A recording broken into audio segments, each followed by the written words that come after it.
कोलाहल के बाद अगर सदन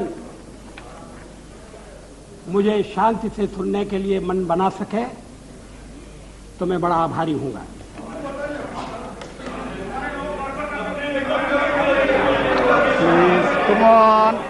Come on.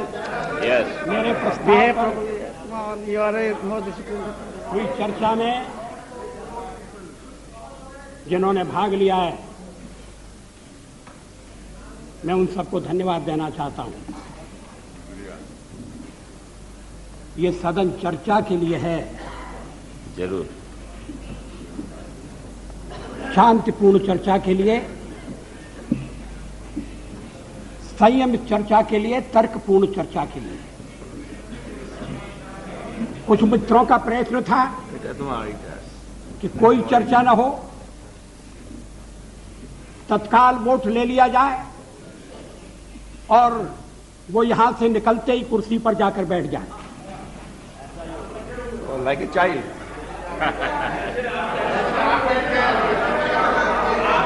उधर से आवाज आ रही है कि ऐसा ही होगा। जैसे आप बैठ गए और आवाज आ रही है कांग्रेस के बेंचों से।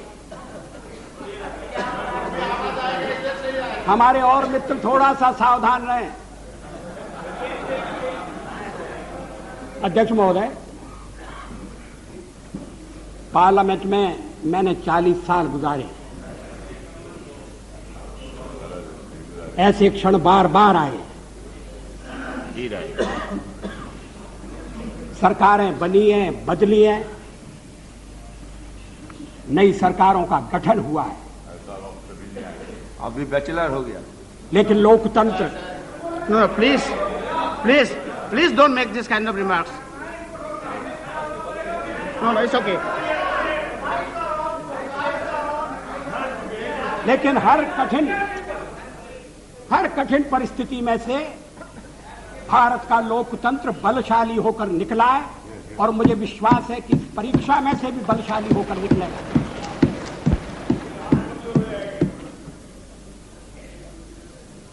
मैंने 40 साल आलोचना की है। आज भी अधिकांश में आलोचना सुनना पड़ी है। मराठी में एक कहावत है, निंदका से घर असावे शेजारी। निंदक नियरे राखिए आंगन कुटी छवाए। निंदा करने वाले को पास में रखना चाहिए। चापलूस नहीं तो बिगाड़ देंगे। अगर निंदक रहेगा तो बिना साबुन और पानी के सफाई करता रहेगा। जिन मित्रों ने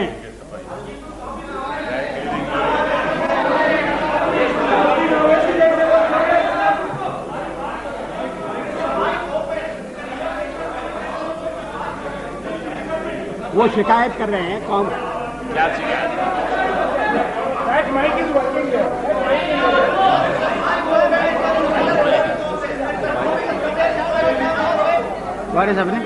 अध्यक्ष महोदय,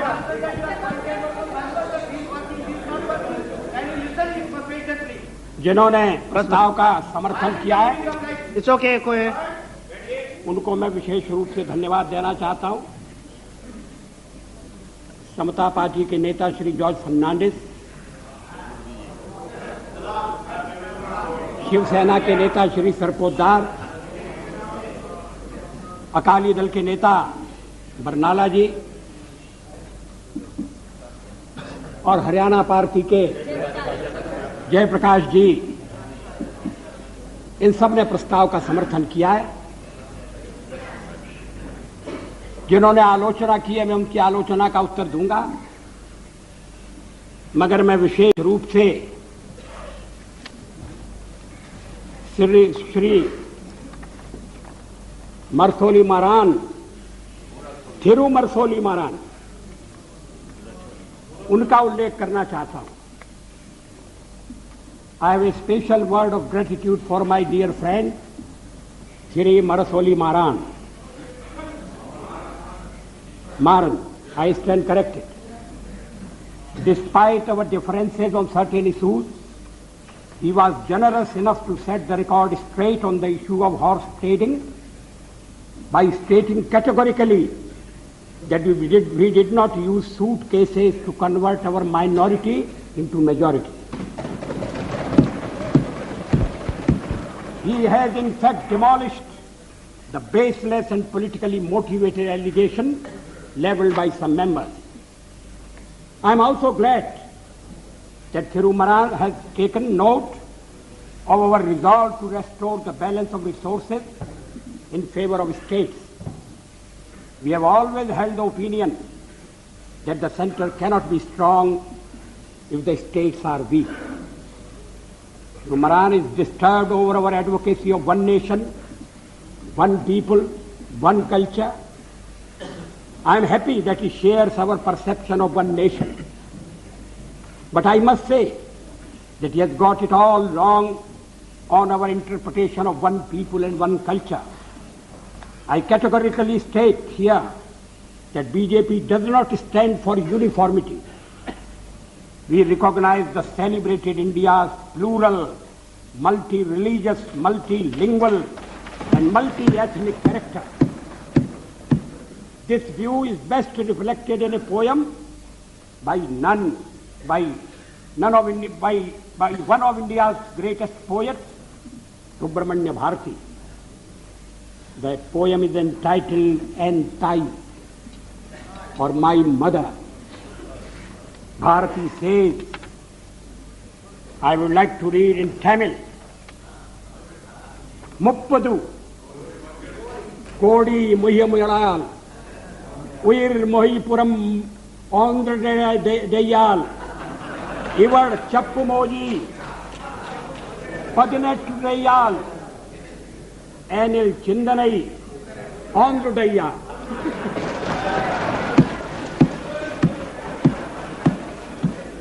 इसका मैं हिंदी में अनुवाद कर दूं. Thank you. This is not for the first time. I read something in Tamil in my address to the United Nations. इसका हिंदी अनुवाद इस प्रकार है. 30 कोटि, उस समय देश की आबादी 30 करोड़ थी. 30 कोटि मुखमंडल वाली है मेरी मां. एक है उसकी काया और आत्मा. भाषाएं वो 18 बोलती है, किंतु एक है उसका चिंतन.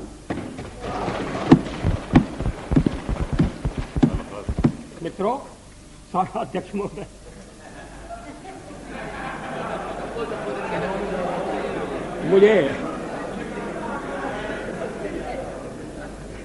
मुझ पर आरोप लगाया गया है और यह आरोप मेरे हृदय में घाव कर गया है. आरोप यह है कि मुझे सत्ता का लोभ हो गया है और मैंने पिछले 10 दिन में जो कुछ किया है वो सत्ता के लोभ के कारण किया है. अभी थोड़ी देर पहले मैंने उल्लेख किया कि मैं 40 साल से सदन का सदस्य हूं. सदस्यों ने मेरा व्यवहार देखा है, मेरा आचरण देखा है. जनता दल के मित्रों के साथ मैं सत्ता में भी रहा हूं. कभी हम सत्ता के लोभ से गलत काम करने के लिए तैयार नहीं. यहां श्री शरद पवार बैठे हैं. जब मेरे मित्र जसवंत सिंह जी भाषण कर रहे थे तो शरद पवार नहीं थे. वो जसवंत सिंह जी कह रहे थे कि किस तरह से शरद पवार ने अपनी पार्टी तोड़कर हमारे साथ सरकार बनाई थी, सत्ता के लिए बनाई थी या महाराष्ट्र के भले के लिए बनाई थी, ये अलग बात है, मगर उन्होंने अपनी पार्टी तोड़कर हमारे साथ सहयोग किया. मैंने तो ऐसा कुछ नहीं किया. बार बार इस चर्चा में एक स्वर जनाए सुनाई दिया है कि वाजपेयी तो अच्छा है मगर पार्टी ठीक है.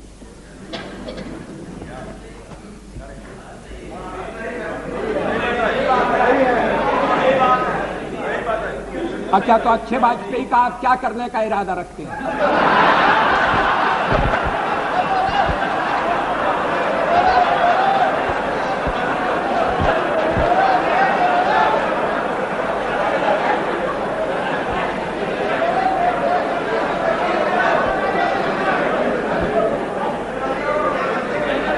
महोदय, मैं नाम नहीं लेना चाहता, मैं शरद जी का भी नाम नहीं लेना चाहता, लेकिन पार्टी तोड़कर सत्ता के लिए नया गठबंधन करके अगर सत्ता हाथ में आती है तो मैं ऐसी सत्ता को चिमटे से भी छूना पसंद नहीं करता। न भी तो मरणादस्मि केवलम दूषितो यशः। भगवान राम ने कहा था, मैं मृत्यु से नहीं डरता, अगर डरता हूं तो बदनामी से डरता हूं, लोकापवाद से डरता हूं। 40 साल का मेरा राजनीतिक जीवन खुली किताब है, लेकिन जनता ने जब भारतीय जनता पार्टी को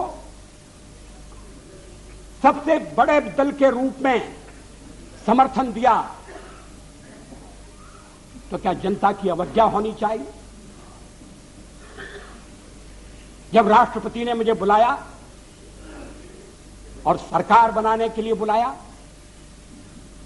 और कहा कि कल आपके मंत्रियों की शपथ विधि होना चाहिए और 31 तारीख तक आप अपना बहुमत सिद्ध कीजिए, तो क्या मैं मैदान छोड़कर चला जाता? मैं पलायन कर जाता?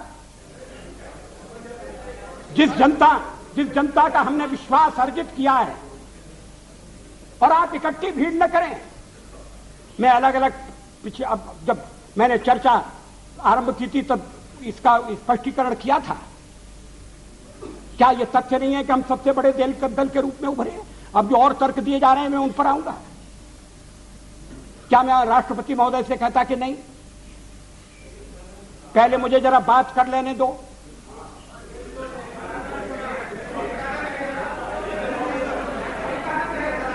जब वो कह रहे हैं कि कल शपथ विधि होगी और मुझे समय दे रहे हैं 31 तारीख तक का, तो मैंने कहा कि 31 तारीख के जो समय दिया जा रहा है उसका मैं सदुपयोग करूंगा, अन्य दलों से चर्चा करूंगा, उनका समर्थन प्राप्त करने का प्रयास करूंगा, एक कॉमन प्रोग्राम के आधार पर हम आगे बढ़ सकें, इस तरह का वातावरण बनाने की कोशिश करूंगा।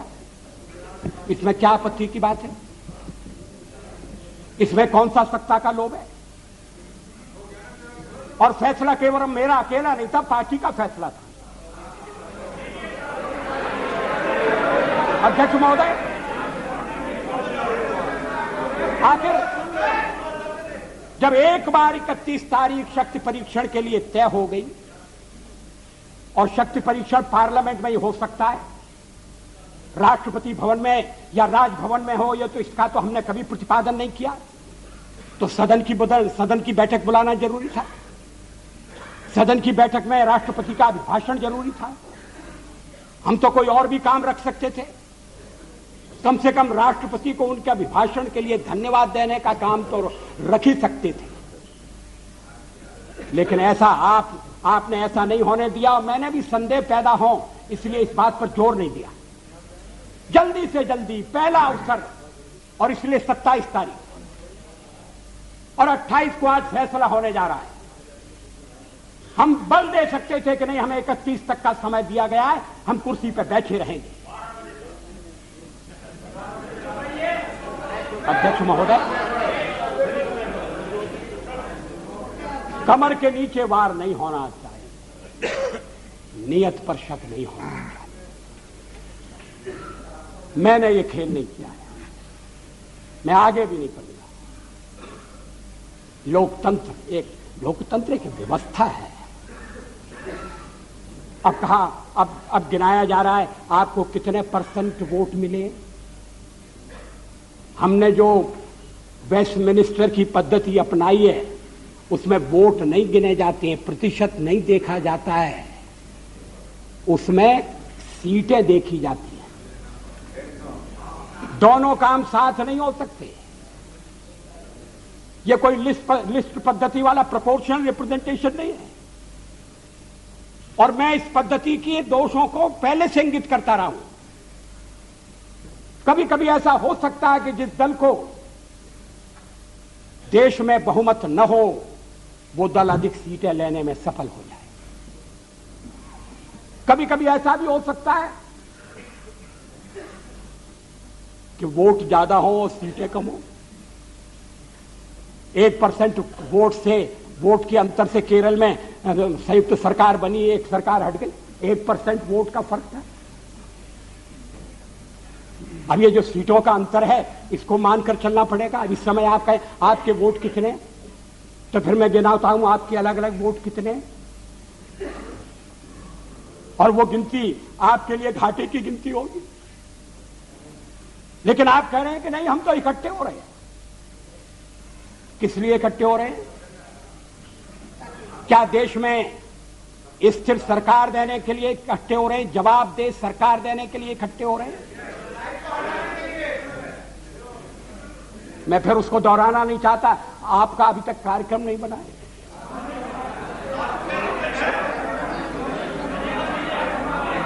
उस कार्यक्रम को लेकर आप जनता के पास नहीं गए। जिस जनादेश की आप बात कर रहे हैं, परसेंट वोट की बात कर रहे हैं, वो अलग अलग प्रदेशों में मिला है, अलग अलग कारणों से मिला है। तमिलनाडु में मेरा तो कोई झगड़ा नहीं था डीएमके से, लड़ाई तो कांग्रेस से थी। और यही स्थिति आंध्र में हुई। आंध्र में हम तो लड़ाई में कहीं नहीं थे, लड़ाई हो रही थी कांग्रेस के साथ, और कहते जनाधिकार हमारे खिलाफ चला गया। ये कैसा जनाधिकार है? आप कहना, आप कहिए, आप कह रहे हैं, दबे दबे कह रहे हैं, साफ साफ कहिए, खुलकर कहिए कि हम किसी भी कीमत पर आपको सत्ता में नहीं आने देंगे। ये भाषा ठीक नहीं है। इस भाषा के पीछे जो भावना है वो और भी गलत है। हिटलर का हुआ खड़ा किया जा रहा है इस सदन में। फासिस्ट वाद पैदा हो रहा है। इस तरह की यहां जो पहली बार सदन में आए, जिन्हें सदन की मर्यादा का भी पता नहीं है, वो इस तरह की भाषा बोल रहे हैं। मैं 40 साल से हूं पार्लियामेंट में। हम दल के रूप में काम कर रहे हैं, लोकतंत्र के आधार पर कर रहे हैं। हम चुनाव लड़ते हैं।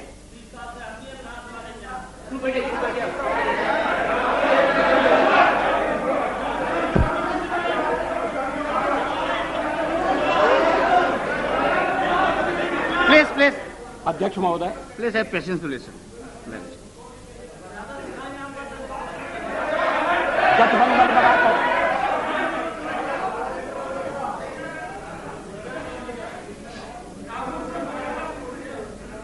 जनादेश कांग्रेस के खिलाफ है। कांग्रेस की संख्या आधी रह गई है। अलग अलग क्षेत्रों में अलग अलग ढंग से लोगों ने अपनी राय प्रकट की है। अब सब अगर इकट्ठे आ रहे हैं और कांग्रेस का समर्थन प्राप्त कर रहे हैं, और कांग्रेस समर्थन देने को तैयार है। कल मेरे मित्र श्री जॉर्ज फर्नांडिस ने जो कुछ कहा, मैं उसको दोहराना नहीं चाहता।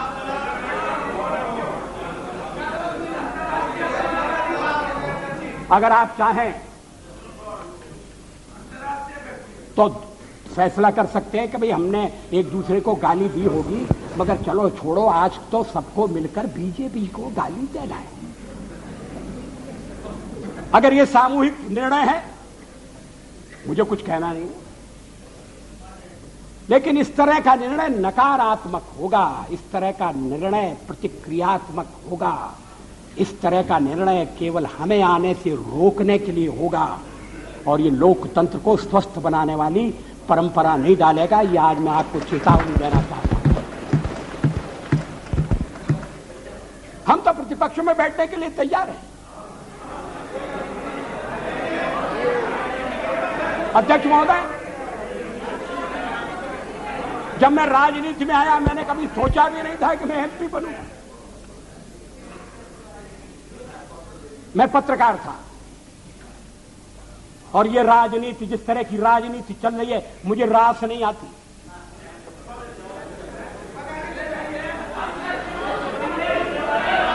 मैं छोड़ना चाहता हूं मगर राजनीति मुझे नहीं छोड़ती।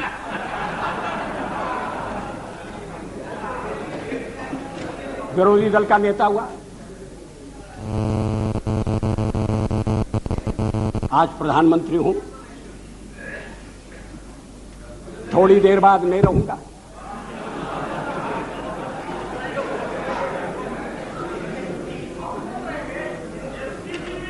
प्रधानमंत्री बनते समय कोई मेरा हृदय आनंद से उछलने लगा, ऐसा नहीं हुआ। और सब कुछ छोड़ छाड़ कर जब चला जाऊंगा तब भी मेरे मन में किसी तरह की म्लानता होगी, ऐसा आप मत समझिए। लेकिन फिर मैं कुछ मुद्दों को उठाना चाहता हूं। हमारे फिर एक दूसरा आरोप लगाया जा रहा है, आरोपों की झड़ी लगाई जा रही है। आपने अनेक महत्वपूर्ण मुद्दों को छोड़ दिया। राष्ट्रपति के अभिभाषण में राम मंदिर की चर्चा नहीं है, 370 धारा समाप्त करने का उल्लेख नहीं है, और शादी ब्याह के समान कानून बनाने के बारे में भी जिक्र नहीं है। आपने स्वदेशी का भी परित्याग कर दिया। और ये बातें इस तरह से कही गई हैं जैसे ये बातें कहने वाले हमारे इस परित्याग से बड़े दुखी हैं। वो तो इन बातों की आलोचना करते रहे हैं, हमें इसलिए दोषी ठहराते रहे हैं कि हम राम मंदिर बनाना चाहते हैं, 370 हम खत्म करने की बात कर रहे हैं, हम देश की एकता कैसे कायम रखेंगे। शादी ब्याह का समान कानून हो, भले ही संविधान में लिखा हो, भले ही सुप्रीम कोर्ट ने मोहर लगा दी हो, आप कैसे कह सकते हैं। और आप कहेंगे तो आप देश की एकता के तोड़क होंगे। और हम अगर कहते हैं कि नहीं, ये हमारे इस समय के कार्यक्रम में नहीं है, हाँ इस समय का इसलिए कि हमें बहुमत नहीं है। हाँ सही है, कोई छुपाने की बात नहीं है। बहुमत मिलने से करते आखिर हम बहुमत के लिए लड़ रहे हैं। ये है cat out of bag, now cat is out of bag. आखिर हम बहुमत, आखिर हमें जो जनमत मिला है, अगर आपको उस जनमत ने स्वीकार कर दिया है तो हमें भी पूरी तरह स्वीकार नहीं किया। हम तो बहुमत चाहते थे लेकिन बहुमत हमें नहीं मिला। अब हम सबसे बड़े दल के रूप में उभरे हैं तो हमारा प्रयास है कि कोई आम सहमति से कोई चीज बने, कोई चीज चले। और इसीलिए हमने विवाद की बातों का उल्लेख नहीं किया। इस पर क्या आपत्ति है? अभी यूनाइटेड फ्रंट बनने जा रहा है, बहुत अच्छा, बन गया तो बहुत अच्छा। अभी कार्यक्रम बनने वाला है, वो भी बन गया। तो क्या उस कार्यक्रम में मार्क्सिस्ट पार्टी की जितनी भी विचारधारा है, मार्क्सिस्ट पार्टी का जितना कार्यक्रम है, वो ज्यों का त्यों पूरे का पूरा समाविष्ट कर लिया गया है। और अगर कर लिया गया है तो मार्क्सिस्ट पार्टी फिर सरकार से दूर क्यों रह रही है? जब संयुक्त मोर्चा बनता है, जब अनेक दल निकट आते हैं, साथ आते हैं, तो फिर हर एक को कुछ न कुछ चीज छोड़ना पड़ती है। 1977 में भी हम 370 के समर्थक, 70 को समाप्त करने के समर्थक थे। रामविलास जी पासवान बैठे। 1977 में भी हम एटम बम बनाने के हक में थे, लेकिन हमने जब देखा कि लोकतंत्र पर संकट आया है, बाकी की सारी बातें इस समय एक तरफ रखने की जरूरत है और लोकतंत्र को बचाने की आवश्यकता है। इमरजेंसी के कारण लोकतंत्र खतरे में पड़ा था, देश एक जेल खाने में बदल गया था। हमने कहा कि मिलकर चलें और इस आने वाले अधिनायकवाद को रोकें। किसी ने हमको उस समय नहीं कहा कि आप 370 कहां छोड़ आए, किसी ने नहीं कहा और ठीक नहीं कहा। जब आप संयुक्त मोर्चा बनाएंगे तो हर एक पार्टी को थोड़ा थोड़ा अपना छोड़ना पड़ेगा, अपना थोड़े अपने विचारों को, कार्यक्रमों को अलग रखना पड़ेगा। और राष्ट्रपति ने अगर 31 तारीख तक का समय दिया तो इसीलिए दिया, राष्ट्रपति को मालूम था कि मेरा बहुमत नहीं है, लेकिन बड़ी पार्टी के रूप में उन्होंने बुलाया और 31 तक का समय दिया। और दलों से बात करो, विचार विनिमय करो, इस बात का प्रयत्न करो कि कोई स्थिर सरकार बन जाए, स्थायी सरकार बन जाए। ये और देशों में भी होता है और ये होने लगा था, इसलिए कि आपने सबसे ज्यादा टांग अड़ाई।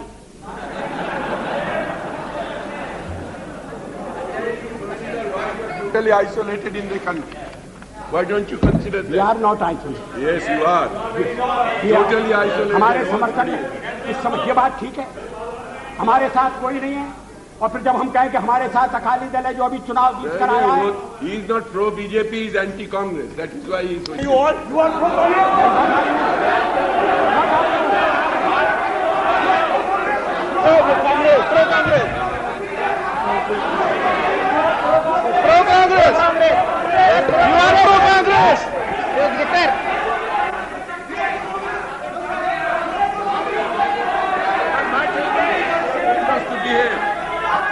You ask your members to behave. You are here 40 years, I am also here for 25 years.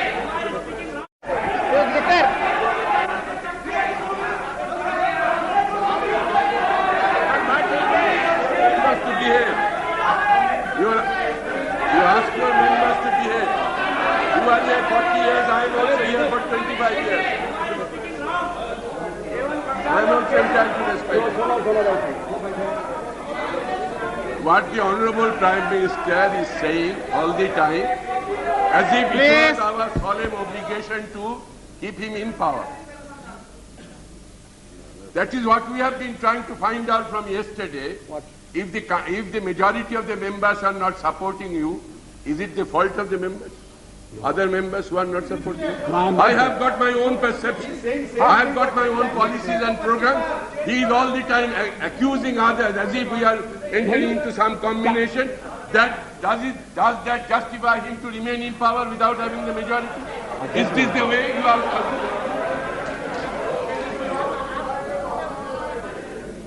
कल से मैं आलोचना सुन रहा हूं और जरा सी आलोचना इनसे सहन नहीं हो रही।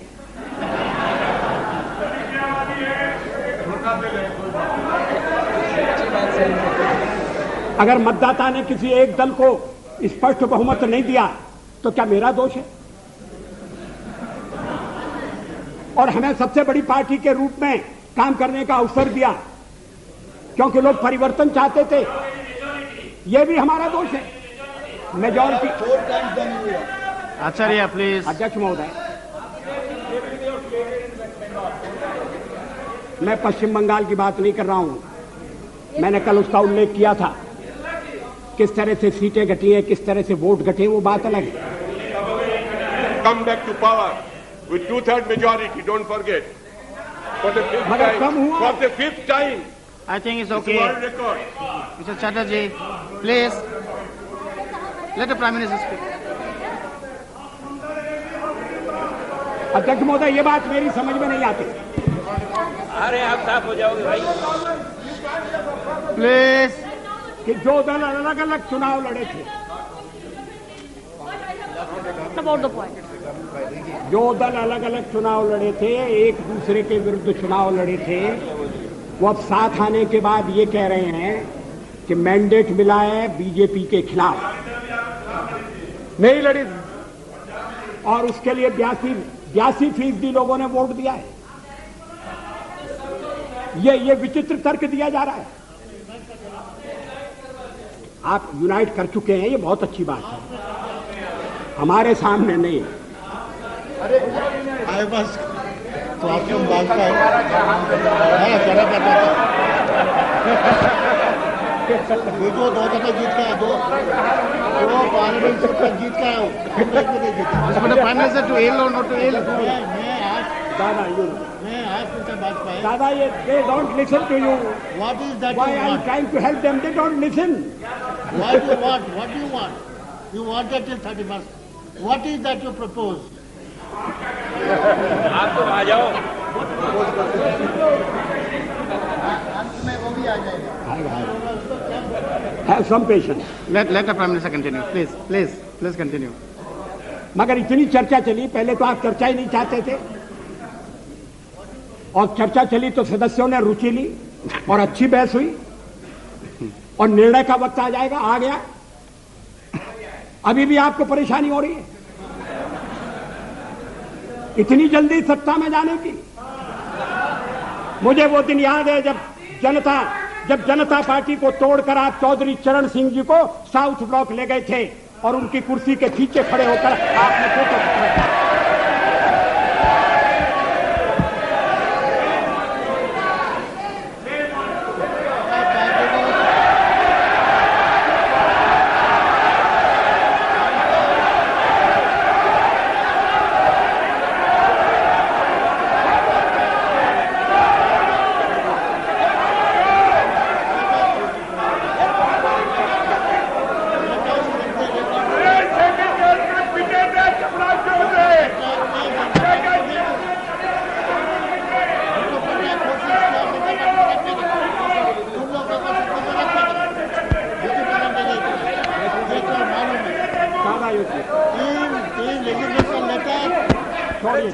तोड़ने का काम किया क्या?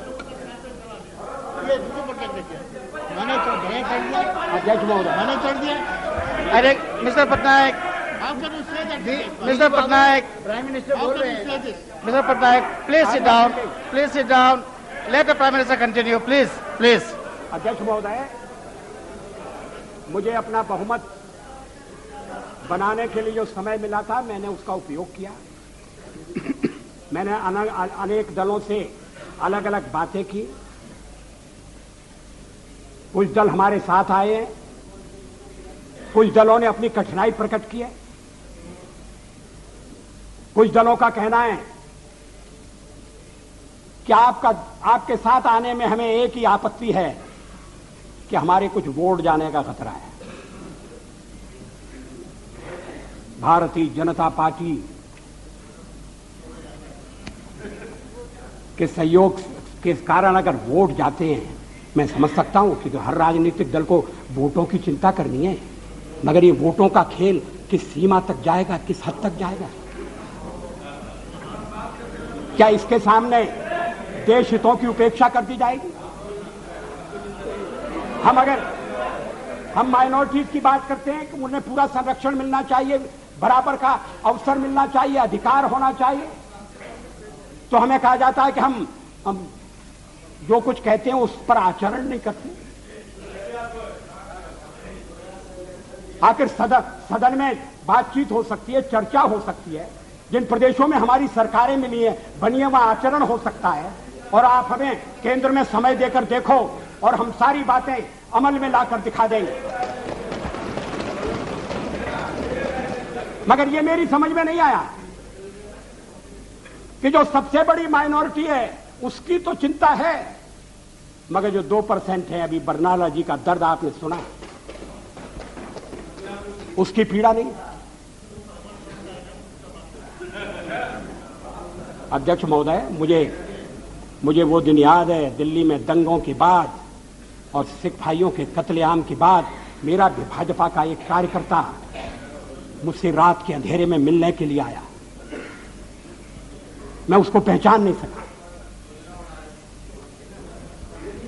पहचान नहीं सका क्योंकि उसके बाल कटे हुए थे, उसके केश कटे हुए थे, दाढ़ी कटी हुई, केश कटे हुए थे. मैंने कहा तुम वही हो? तुमने ये क्या रूप बनाया? रात में क्यों आए हो? चुप कर क्यों आए हो? चोरी छिपे क्यों आए हो? कहा मैं दिन में आपके पास नहीं आ सकता, मैं केश धारण करके बाहर नहीं निकल सकता, इसलिए मैंने केशों की बलि चढ़ा दी है. मैंने दाढ़ी से भी मुक्ति मांग ली है और मैं रात को आया हूं आपके पास अपना दुखड़ा रोने के लिए, अपनी व्यथा रोने के लिए. उस समय हमने दिल्ली के सिखों की वकालत की थी, चुनाव में हमें घाटा हुआ। सिख विरोधी भावना भड़काकर कांग्रेस ने सत्ता किया। हमने ऐसा पाप कभी नहीं किया।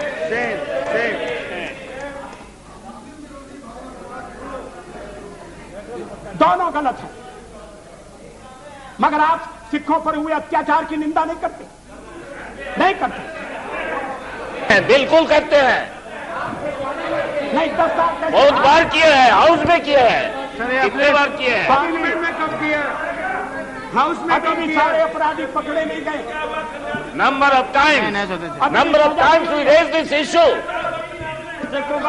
Why is making such allegation. Mulayam जी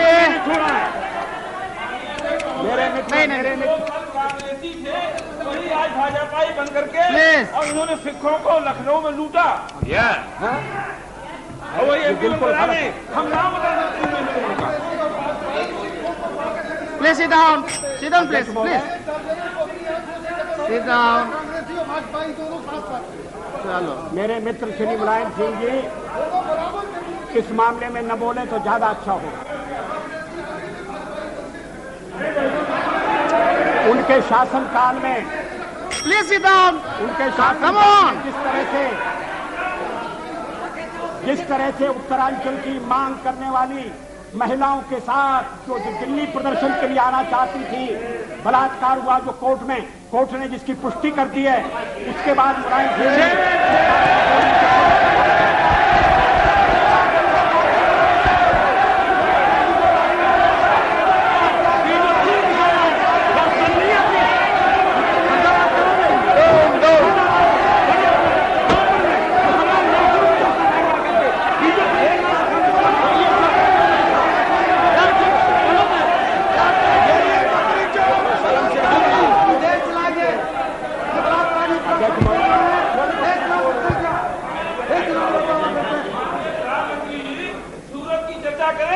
जहां भाजपा के लोगों ने मुसलमान औरतों को धक्का हुआ है।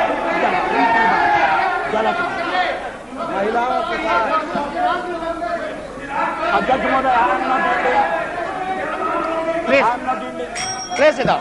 Please sit down. You have made it your point. Please. Please, no. Please sit down. No. ये सभी मित्र कल से लेकर आज तक बोलते रहे। अब मेरी बारी आई है, तो ये मेरा मुंह बंद करना चाहते हैं, ये होने वाला नहीं है। और अगर संख्या बल के आधार पर ये करने का आप प्रयास करेंगे तो हमें सदन के बाहर ये विचारों की लड़ाई ले जाना पड़ेगी।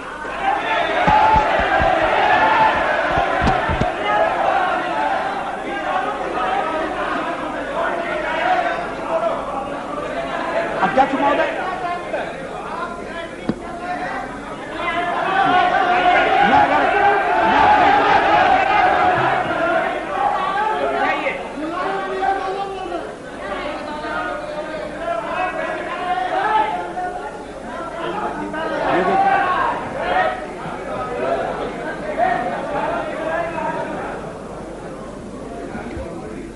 अध्यक्ष महोदय, मैं फिर प्लीज जहां से मैंने आरंभ किया था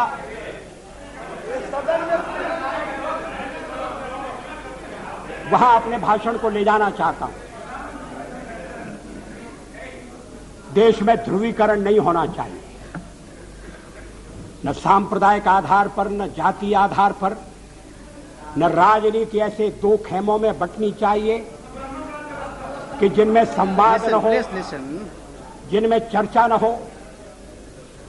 देश आज संकटों से घिरा है और ये संकट हमने पैदा नहीं किए। जब कभी आवश्यकता पड़ी संकटों के निराकरण में हमने उस समय की सरकार की मदद की है। उस समय के प्रधानमंत्री नरसिंह राव जी ने भारत का पक्ष रखने के लिए मुझे विरोधी दल के नेता के नाते जेनेवा भेजा था और पाकिस्तानी उसे देखकर चमत्कृत रह गए।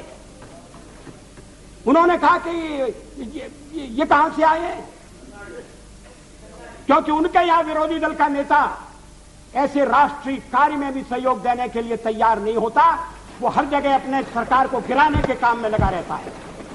ये हमारी परंपरा नहीं है, ये हमारी प्रकृति नहीं है। और मैं चाहता हूं ये परंपरा बनी रहे, ये प्रकृति बनी रहे। सत्ता का खेल तो चलेगा, सरकारें आएंगी जाएंगी, पार्टियां बनेगी बिगड़ेंगी, मगर ये देश रहना चाहिए, इस देश का लोकतंत्र अमर रहना चाहिए। क्या ये आज के वातावरण में कठिन काम नहीं हो गया है? ये चर्चा तो आज समाप्त हो जाएगी, मगर कल से जो अध्याय शुरू होगा उस अध्याय पर थोड़ा गौर करने की जरूरत है। ये कटुता बढ़ना नहीं चाहिए। मैं नहीं जानता यूनाइटेड फ्रंट ने श्री देवेगौड़ा को किस आधार पर अपना चौथे नंबर का नेता चुना है। वो यूनाइटेड फ्रंट की फर्स्ट चॉइस नहीं थे, वो तो फोर्थ चॉइस थे। मगर जो इनकी फोर्थ चॉइस थे, अब वो देश की फर्स्ट चॉइस होने वाले हैं। मैं समझ सकता था नहीं, और उसका कारण ये है, अध्यक्ष महोदय मुझे खेद है,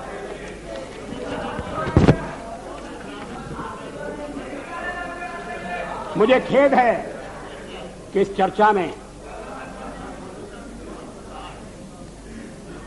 ऐसे संगठनों का नाम लिया गया, उन्हें यहां घसीटने की कोशिश की गई, जो स्वतंत्र संगठन है, जो अपने राष्ट्र निर्माण में, चरित्र निर्माण के काम में लगे। मेरा इरादा, मेरा उल्लेख आरएसएस से है। आरएसएस के विचारों से किसी का मतभेद हो सकता है, लेकिन आरएसएस पर जिस तरह के आरोप लगाए गए, उन तरह के आरोपों की कोई आवश्यकता नहीं थी। और कांग्रेस पार्टी में और दलों में भी आरएसएस के रचनात्मक काम के लिए लोगों के दिलों में आदर है, सहयोग है। अगर वो दुखियों की बस्ती में जाकर काम करते हैं, अगर वो जाकर आदिवासी इलाकों में शिक्षा का प्रसार करते हैं, तो इसके लिए उनका अभिनंदन होना चाहिए, इसलिए उनको पूरा सहयोग दिया जाना चाहिए। अध्यक्ष महोदय, और यूनाइटेड फ्रंट में भी आप जिन्हें नेता बनाने जा रहे हैं श्री देवेगौड़ा जी, वो भी आरएसएस की अच्छाइयों से परिचित हैं और आरएसएस की प्रशंसा कर चुके हैं।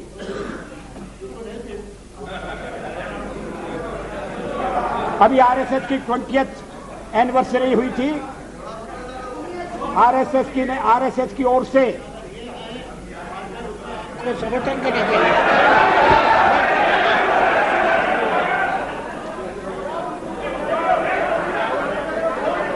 अध्यक्ष महोदय, अब देवे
अरे क्या हो रहा है?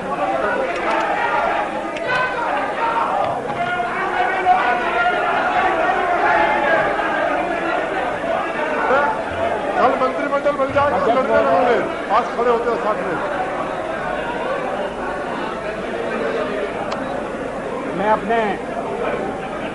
मैं अपने दल के सदस्यों से कहना चाहता हूं। हो गया भाई, हो गया। Enough, enough. No, it's enough. Enough.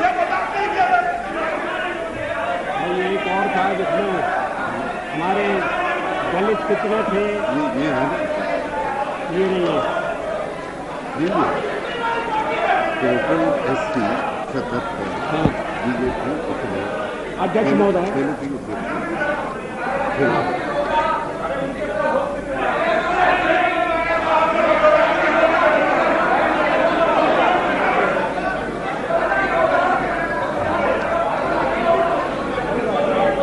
अध्यक्ष महोदय,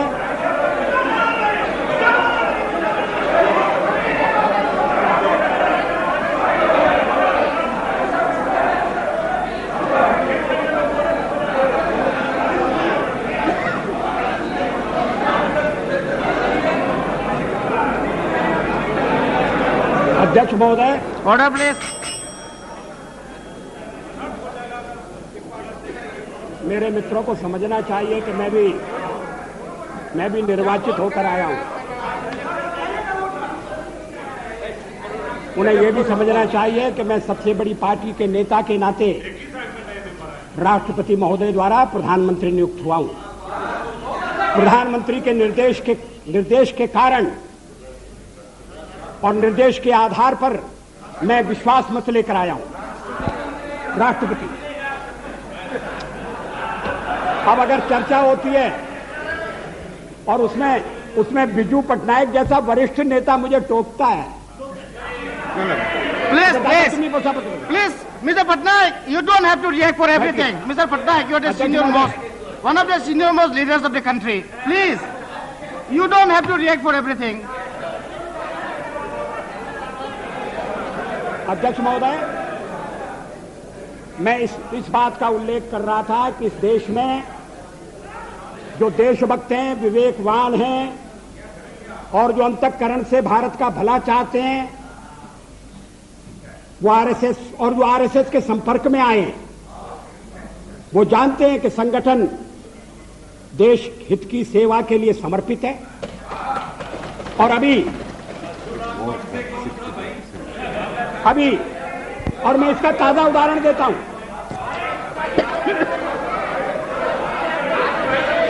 मैं इस बात का उल्लेख नहीं कर रहा कि चीनी आक्रमण के बाद पंडित नेहरू के नेतृत्व में रिपब्लिक परेड के दौरान जिन स्वयंसेवी संगठनों को अपनी एकजुटता प्रकट करने के लिए बुलाया गया था, उनमें आरएसएस भी था।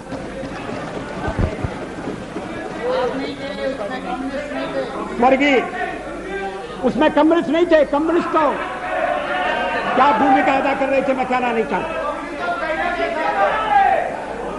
श्री लाल बहादुर शास्त्री के जमाने में वो भी भारत के प्रधानमंत्री थे, लोकप्रिय प्रधानमंत्री थे। जब देश पाकिस्तान के साथ हमारी लड़ाई हुई और उन्हें दिल्ली में कंट्रोल करने के लिए और ऐसे शिक्षित लोगों की आवश्यकता थी, तो आरएसएस के स्वयंसेवक यहां कंट्रोल करते थे, ट्रैफिक को कंट्रोल करते थे। किसी ने उन पर आपत्ति नहीं की। अभी इमरजेंसी के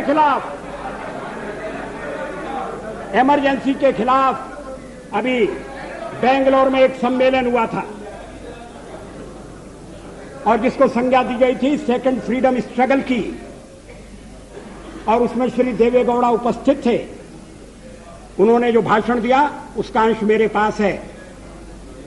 मैं कोट कर रहा हूं, RSS is a spotless organisation. In my 40 years, वो तो देवेगौड़ा जी तो यहाँ है नहीं।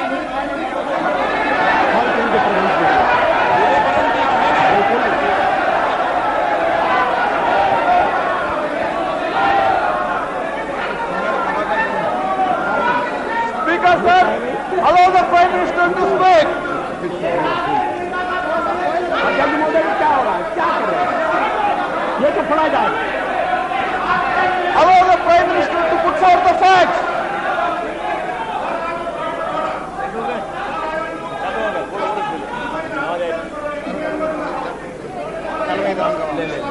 Why don't you take out your rule book? Why don't you take out your procedural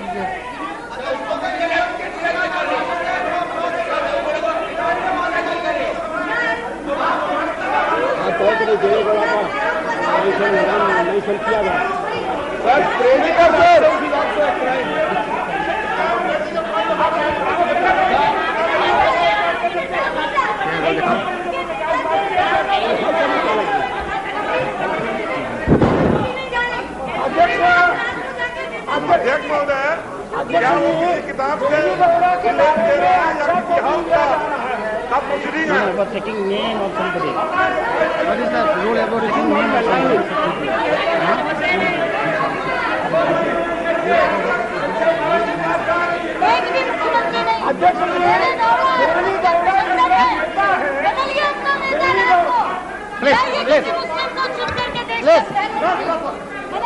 I will come to you. I'll come to you. Yes, mister. Please, I have given floor time. Let us listen. Mr. Speaker, sir. Please. Mr. Loda. Justice Loda. I have given time to him. He'll come to you. Mr. Speaker, sir, I just want to draw your attention. Please, madam. Any member in this house has every right to quote any document provided. You were quoting previously. Just a moment, let me finish. Right? Mr. Speaker, sir, but without any document, before authentication and before your prior permission, and that too, if any person is absent about him, nothing should be made public because he has no right to reply to this house, sir. Therefore, the Honorable Prime Minister, who was telling that he is having 40 years... Come on, under what rules? So he is quoting one document. Your point of order is under what rules? I said already. Come on. 115, sir. Under rule 115, sir, the member which is once misquoting and directing this and unnecessarily making this allegation against Mr. Davegowda having no relevance and absolutely false and fabricated. He is trying to malign Mr. Davegowda in a manner that he is trying to make confusion among the United Front. That is his intent. And the Prime Minister could not go because he was talking below the bed. He is very much going to the debate. Sir, but again I am trying to several newspapers in Bangalore which authenticate the statement of Devegowda where he said about RSS, Nishkalanka Charitrena Devegowda. I can give you Kannada Prabha to Indian Express and it is authenticated. It is quoted from newspaper, sir. What is nothing in it? What is Speaker, sir? Wait, Speaker, sir, it's not published in almost all the newspapers of Karnataka. Sir, I will allow you. One by one, please. One by one. Mr. Ahmed, I will come to you. Listen, Speaker, sir, what happened to your ears? Do you have ears? Have you got ears or not? Come on. Sit down. I have given him the permission to speak first. Sir, I draw your attention to Rule 353. No allegation of a deformity or incrimination. It is not an allegation made by a member against any person unless the member has given adequate advance notice to the Speaker and also to the Minister concerned so that the Minister may be able to make an... No, not only Minister, members also.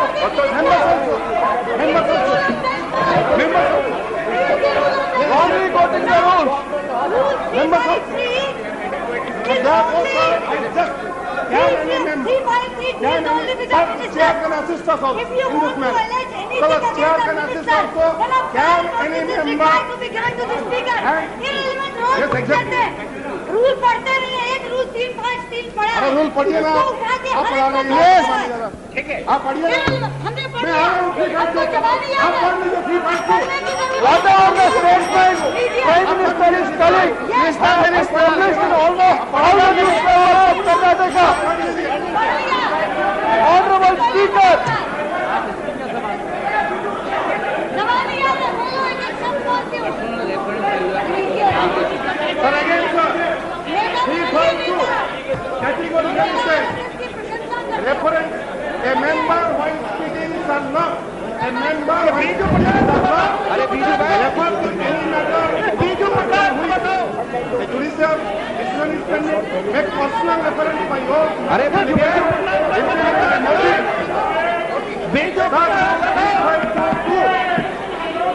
And referring to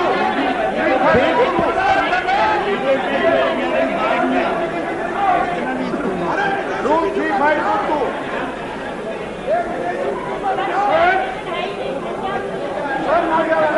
विदेशी बीजू बेटा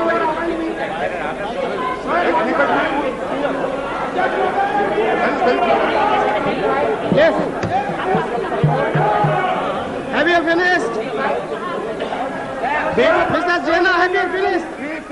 Anyway, you are finished. Honorable Speaker, the rule 353. Let us listen to him. Sir, the rule 353 is very clear. No allegation of Questions to be decided.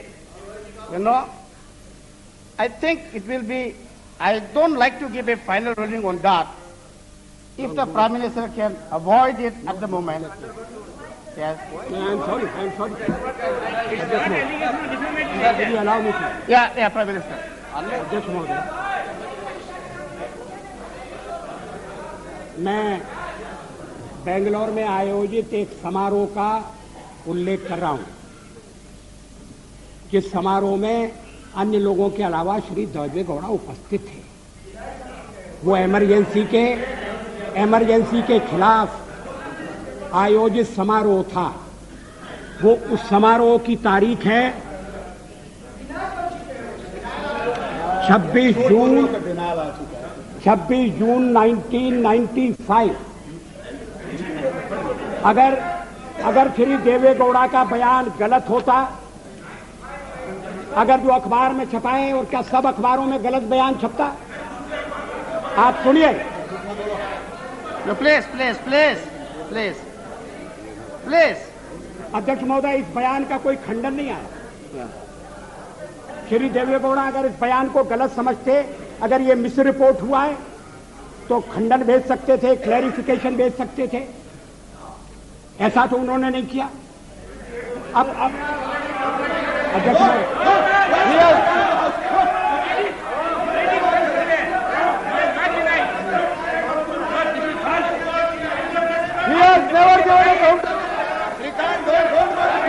the statement has come to all the newspapers. It has come to almost all the newspapers of Karnataka. Mr. Speaker, sir, this statement has never been denied.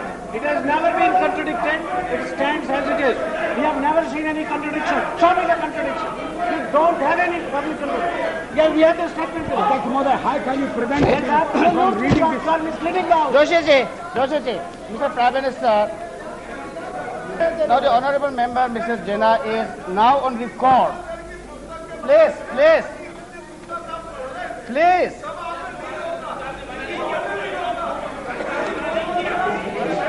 अरे सुनो भाई, क्या आप लोग क्या बात कर रहा है? Please tell them. Sir, we have an audio and video cassette of that program. We have the audio and video cassette of that program. What he is saying, I'm ready to submit in the House the audio and video cassette of the program. What the regular says. We have an audio and video cassette. What he's talking about. Yes, we are going. He's misleading the House. I can give you the audio and video cassette of the program. अरे बाबा चुप रहो ना। The House should not come to this level.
अरे बाबा law minister को बोलने दो, कानून मंत्री जी को बोलने दो।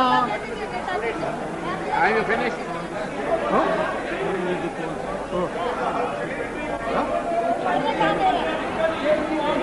भाई साहब एक और तो आप विरोध करते हैं सर, जो भी आ रहे थे अभी बच्चे We have already contradicted. We have already contradicted, but if the Prime Minister wants to read, let him read. जो आरएसएस का प्रशंसा करे, आरएसएस की शाखा में गया हुआ है।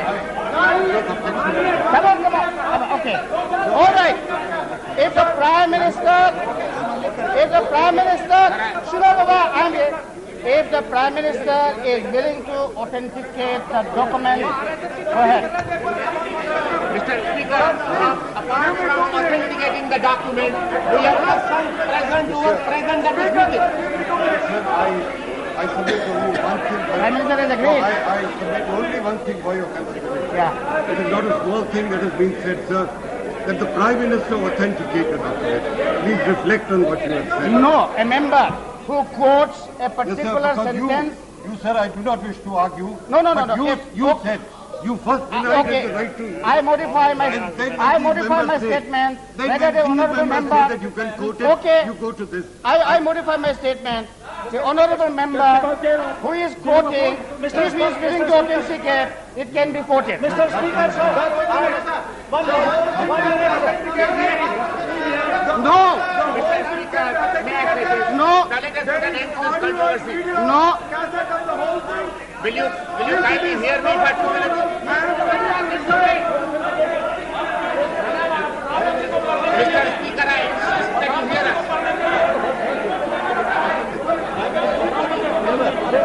The law minister.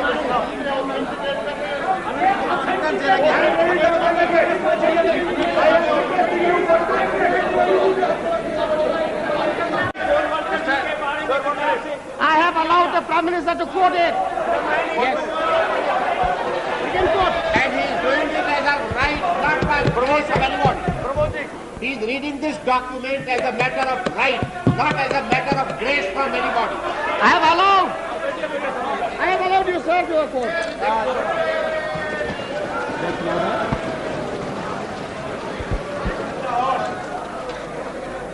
How much time is left? I am not responsible for this. I am sorry. I must have my say. मैं यहाँ किसी की कृपा से नहीं आया हूँ और किसी कृपा से नहीं बोलूंगा।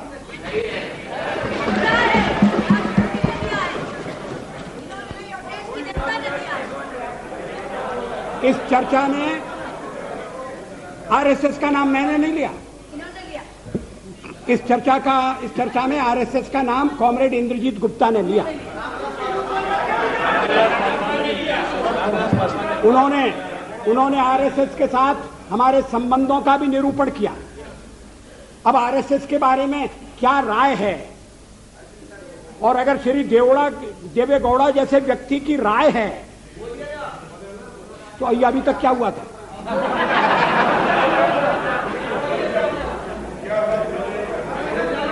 अध्यक्ष महोदय, और बीच में ये कहा गया कि ये गलत है, और उस समय मैंने निवेदन किया कि 26 जून 1995 का फंक्शन है, 1995 का 1977 के बारे में। Who were present at that function Please. are present in the house. Please, let the Prime Minister speak. You must have confidence in your Prime Minister. eyewitnesses there. उस समारोह में ठीक है This ना। word, sir, due respect to every time you say your Prime Minister. Our Prime Minister. Prime Minister is Prime Minister. Okay, Prime Minister. Till then, you should not say your Prime Minister. Prime Minister, yes. Please. अध्यक्ष महोदय, RSS ये देवेगौड़ा ने जो कुछ कहा वो इस प्रकार है। RSS is a spotless organisation. In my 40 years long political life, not even once I have criticized RSS. The Chief Minister said that he is telling this with utmost responsibility. He said that he had no two opinions regarding RSS active role during emergency. People who were with Mrs. Gandhi during emergency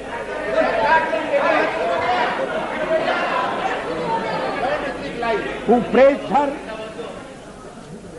who appreciated emergency, they are today with us and enjoying power. But RSS is the only organization without any black spot. Others have wavered this or that way, Shri Gowda said. अध्यक्ष महोदय, ये मैं देवे गौड़ा की निंदा के लिए नहीं कह रहा हूं। देवे गौड़ा ने आरएसएस का मूल्यांकन किया, सही मूल्यांकन किया, इसके लिए मैं उनकी प्रशंसा करना चाहता हूं। और आप चाहते हैं कि उनकी प्रशंसा भी सदन में न सुनी जाए और किसी एक अखबार में नहीं छपा, तमाम अखबारों में छपा। और जैसा मैंने कहा उस समय किसी ने खंडन नहीं किया। अध्यक्ष महोदय, एक बात और इस चर्चा में कही गई जिसका मैं उत्तर देना चाहूंगा कि भारतीय जनता पार्टी को व्यापक जन समर्थन प्राप्त नहीं है। Cow belt, I don't know where ये काऊ बेल्ट है, काऊ बेल्ट का समर्थन है। जो काऊ बेल्ट जिससे कहा जाता है उसको इस तरह से सदन में उल्लेखित करना, किस क्षेत्र की आप बात कर रहे हैं? हरियाणा में हम हरियाणा में जीते, हमने कर्नाटक में समर्थन प्राप्त किया है। और ये ठीक है कि केरल में और तमिलनाडु में हम उतने शक्तिशाली नहीं है, मगर हमारा संगठन है। पश्चिम बंगाल में भी हमें 10% से थोड़ा कम वोट मिला हुआ है। अगर आप वोट की बात करते हैं तो फिर 10% वोट की बात करिए। इस सदन में एक व्यक्ति की पार्टियां, एक व्यक्ति की पार्टी, और वो हमारे साथ हमारे खिलाफ जमघट करके और हमें हटाने का प्रयास कर रहे हैं। उन्हें प्रयास करने का पूरा अधिकार है, मगर है वो एक व्यक्ति की पार्टी। एकला चलो रे, और चलो एकला अपने चुनाव क्षेत्र से और दिल्ली में आकर हो जाओ इकट्ठे रे। किस लिए इकट्ठे हो जाओ? देश के भले के लिए। स्वागत है, हम भी अपने ढंग से देश की सेवा कर रहे हैं। और अगर हम देशभक्त न होते और अगर हम निस्वार्थ भाव से राजनीति में अपना स्थान बनाने का प्रयास न करते, और हमारे इन प्रयासों के पीछे 40 साल की साधना है। ये कोई आकस्मिक जनादेश नहीं है, कोई चमत्कार नहीं हुआ है। हमने मेहनत की, हम लोगों में गए, हमने संघर्ष किया है। पार्टी 365 दिन चलने वाली पार्टी है। ये कोई चुनाव में कुकुर मुक्के की तरह से खड़ी होने वाली पार्टी नहीं है। और आज हमें अकारण कटघरे में खड़ा किया जा रहा है क्योंकि हम थोड़ी ज्यादा सीटें नहीं ले सके। हम मानते हैं हमारी कमजोरी है, हमें बहुमत मिलना चाहिए। राष्ट्रपति ने हमें अवसर दिया, हमने उसका लाभ उठाने की कोशिश की है, हमें सफलता नहीं मिली, वो अलग बात है। लेकिन हम फिर भी सदन में सबसे बड़े विरोधी दल के रूप में बैठेंगे और आपको हमारा सहयोग लेकर सदन चलाना पड़ेगा, इस बात को मत भूलिए। मगर सदन चलाने में और ठीक तरह से चलाने में हम आपको पूरा सहयोग देंगे, ये आपको आश्वासन देना चाहते हैं। मगर सरकार आप कैसी बनाएंगे, वो सरकार किस कार्यक्रम पर बनेगी, वो सरकार कैसी चलेगी, मैं नहीं जानता।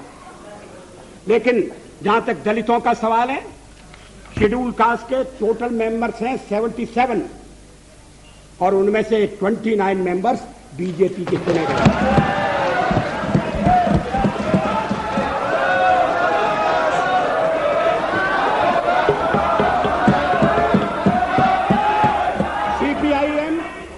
सीपीआईएम के 5 मेंबर हैं, सीपीआई 1 मेंबर है, कांग्रेस 15 मेंबर है, जनता दल 7 मेंबर है और सबसे ज्यादा हमारे मेंबर हैं।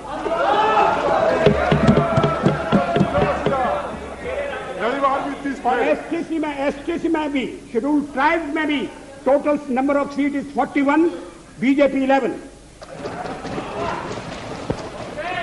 हमारा जनाधार नहीं है, हमें लोगों का व्यापक समर्थन प्राप्त नहीं है।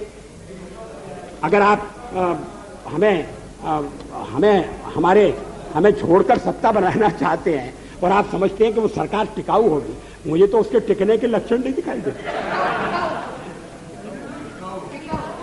वो पहले तो उसका जन्म लेना कठिन है, जन्म लेने के बाद जीवित रहना कठिन है, और ये सरकार अंतर विरोधों में घिरी हुई देश का कितना लाभ कर सकेगी, ये एक प्रश्नवाचक चिन्ह है। हर बात के लिए आपको कांग्रेस के पास दौड़ना पड़ेगा, और जब आप उन पर निर्भर हो जाएंगे, अभी तो मैं नहीं जानता, पहले चर्चा हुई थी, कुछ शर्तें लगाई जा रही, फिर चर्चा हुई कि कोऑर्डिनेटिंग कमेटी बनाना पड़ेगी। फ्लोर पर भी हम लोग कोऑर्डिनेशन करते हैं, उसके बिना तो सदन नहीं चलता। आप सारा देश चलाना चाहते हैं, बड़ी अच्छी बात है, हमारी शुभकामनाएं आपके साथ हैं। हम अपने देश की सेवा के कार्य में जुटे रहेंगे। हम संख्या बल के सामने सर झुकाते हैं और आपको विश्वास दिलाते हैं कि जो कार्य हमने अपने हाथ में लिया है, वो जब तक राष्ट्रीय उद्देश्य पूरा नहीं कर लेंगे, तब तक विश्राम से नहीं बैठेंगे, तब तक आराम से नहीं बैठेंगे। अध्यक्ष महोदय, मैं अपना त्यागपत्र राष्ट्रपति महोदय को देने जा रहा हूं।